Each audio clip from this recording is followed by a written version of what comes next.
ஆன்மீக நண்பர்கள் அனைவருக்கும் அன்பு கலந்த வணக்கங்கள். இன்றைக்கு நாங்கள் ஆன்மீகம் சம்மந்தமான பதிவில் பார்த்தீங்கன்னு சொன்னால், நினைத்த காரியம் தடையின்றி நிறைவேறணும்னு சொன்னால் விநாயகரை எப்படி வழிபாடு செய்யணும்னு சொல்லி தான் நம்ம பார்க்க போகிறோம். முழு முதற் கடவுள், அதாவது மூலப்பொருளோன் என்று சொல்லி அனைவரும் வணங்குவது விநாயகரை தான்.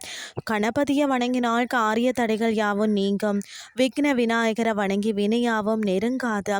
அப்படி அனைவராலும் போற்றப்படும் விக்ன விநாயகரை மனதார வழிபட்டாலே பல நன்மைகள் வந்து சேரும்னே சொல்லலாம். நாம் மேற்கொள்ளக்கூடிய காரியங்களில் வெற்றியை பெறவும் தடைகளை நீக்கவும் விநாயக பெருமானை வழிபடுவது வழக்கம். ஒரு காரியத்தை தொடங்குறதுக்கு முன் விநாயகரை மனதார வணங்கி ஆரம்பித்தாலே அது வெற்றிகரமாக முடியும் என்பது நம்பிக்கை. ஒருவேளை எதிர்பாராத தடைகளால் ஒரு காரியம் தடைப்படும் சூழ்நிலையில் தேங்காயை வச்சு செய்யப்படக்கூடிய இந்த எளிய பரிகாரம் மிகவும் பயனுள்ளதாக அமையும்.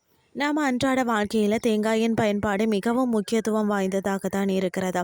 ஆன்மீக ரீதியாகவும் ஆரோக்கிய ரீதியாகவும் தேங்காய்க்கு சிறப்பான இடம் உண்டு.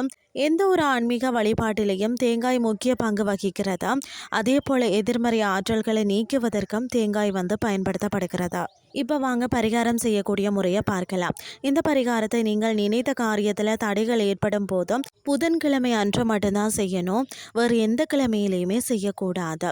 புதன்கிழமை அன்று தேங்காயை வாங்கி மாலை வேளையில் உங்கள் வீட்டில் வடக்கு மூலையில், அதாவது ஈசானிய மூலைன்னு சொல்வார்கள், அங்கே வச்சு விடுங்கள். அன்று இரவு முழுவதும் அந்த தேங்காய் அந்த இடத்துலையே இருக்கணும். மறுநாள், அதாவது வியாழக்கிழமை அன்று காலையில் எழுந்து குளிச்சதுக்கு பிறகு வீட்டு பூஜை அறையில் விளக்கேற்றி விநாயகரை வழிபாடு செய்யுங்கள். பிறகு பார்த்தீங்கன்னா அந்த தேங்காயை எடுத்துக்கொண்டோ அருகில் இருக்கக்கூடிய விநாயகர் ஆலயத்திற்கு செல்லணும். அங்கே விநாயகருக்கு முன்பாக இந்த தேங்காயை வச்சுட்டு உங்களுக்கு எந்த காரியம் தடைப்படுறதோ அந்த காரியம் எவ்வித தடையும் இல்லாமல் நடைபெறணும்னு சொல்லி மனதார வேண்டிக் கொள்ளுங்கள்.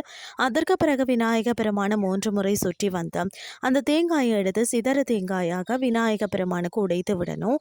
இந்த பரிகாரத்தை செய்வதன் மூலம் நீங்கள் செய்யும் காரியத்தில் இருக்கக்கூடிய தடைகள் அனைத்தும் தேங்காய் சிதறுவது போல சிதறி படிப்படியாக விலகும்.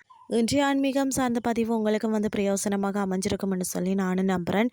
இதே மாதிரி மற்றொரு ஆன்மீகம் சார்ந்த பதிவோடு உங்களை சந்திக்கிறேன். நன்றி.